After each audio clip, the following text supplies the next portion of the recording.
This is bad, y'all. So I'm reading an article from Barron's as well as reading an article from Yahoo Finance about Hasbro. So we'll start with Barron's. This article, Hasbro gets a downgrade in the wake of layoffs, is written by Sabrina Escobar. States in the article here, the stock prices got off to a bumpy start. As of right now, the stock price is under $50. They received a downgrade from the D.A. Davidson over concerns about the outlook of the toy industry for 2024. The analyst from there, Linda Bolton Weiser, lowered her rating for Hasbro shares to neutral from buy. That's a telltale sign. I mean, that means they had a decline of 40% over, I believe, 3 years. They cut their workforce 20% by the end of 2023. Toy sales were at a slump. The Rise of the Beast movie did not do as well as the previous. I don't know what. There's no way you're going to tell me that movie did as good as the other ones. I know y'all go, oh no, Rise of the Beast. No, I don't believe it. Because I can tell the toys are a telltale sign of how well the movie does. And, you know, certain figures in Rise of the Beast are a downgrade from those of Bumblebee. Okay, it is what it is. But the CEO is such a jackass, Chris Cox, man. Listen to this shit. The market headwinds we anticipated have proven to be stronger and more persistent than planned. And while we're confident in the future of Hasbro, the current environment demands that we do more. So what are you going to do, Hasbro?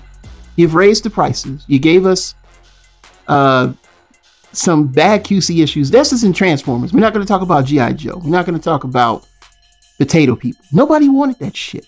And this whole Dungeons and Dragons thing that they're doing, it's garbage, man. It's not working. And then over here, the same person that downgraded them, Bolton Weiser, said that they are actually more bullish on Mattel than they are Hasbro, given that Mattel has benefits from that Barbie movie and, of course, Hot Wheels. And I'm not going to lie, even though their website is not as big as Hasbro's in a sense, they have more to offer and you don't have to spend $50 for free shipping. You know, the irony of that when you think about it, and, you know, it's such a terrible business model that they have created. And it's not doing anything. And we see this now. And all of the people who are like, yeah, you don't know what you're talking about. I like paying $50 to post. Yeah, you're an idiot. For free shipping? Come on, man. It just shows that they did not care about the customer. As if they did, it had been like before the old Hasbro. I remember the old Hasbro toy shop. I remember the old, Transformer Collector Club. That's what Mattel does with the Hot Wheels. I said that in my live stream. I'm gonna have to put it back up. So Hasbro switched to this greed. It's just greed, and it's not paying off.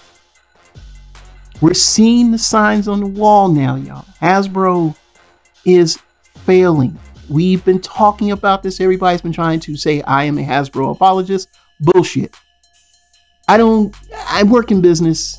I work for a Fortune 150. We used to be 50, but even a company I work for, with all the things that happen, we still have a stock price. It's pretty dang going high. Let's just put it that way. But just amazing to see how strong Hasbro was and how it declined pretty fast. I mean, we're talking a few years, so we came out of Bumblebee movie going into the Rise of the Beast. I mean, and it's just Rise of the Beast didn't do anything for the Transformer line. Then over here to Hasbro, over to Yahoo Finance, who also is talking about Hasbro in this article. See here, let's see. I don't see. It doesn't tell me who's written this article. It doesn't. Well, I guess.